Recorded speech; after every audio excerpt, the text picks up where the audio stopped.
We're going to use a special procedure, SP underscore is the way they start, that is going to use the catalog to bring back all of the base tables in a particular database and schema. Here's how you do that.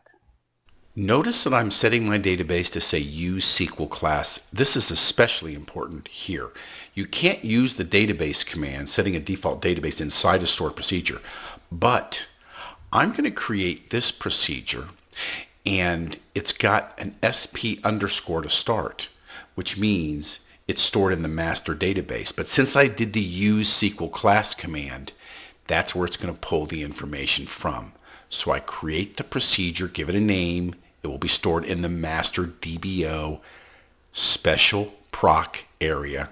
And I've got a print message coming out that'll even use the DB name SQL class since I said use SQL class in the beginning.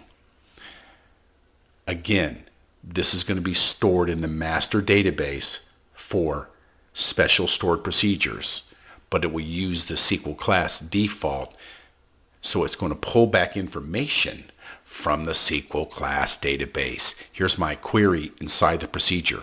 I'll have the table catalog as the database, the schema, which will be DBO, and I'll have the table names here from the information underscore schema dot tables.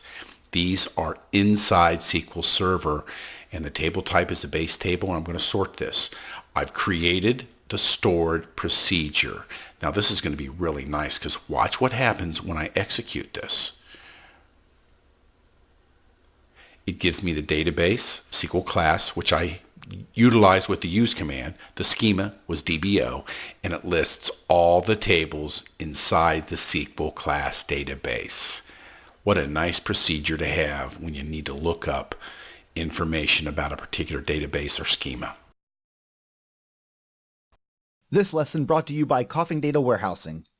If you have questions, we have answers. Check out coffingdw.com for some great offers on our training books. Unleash the genius within.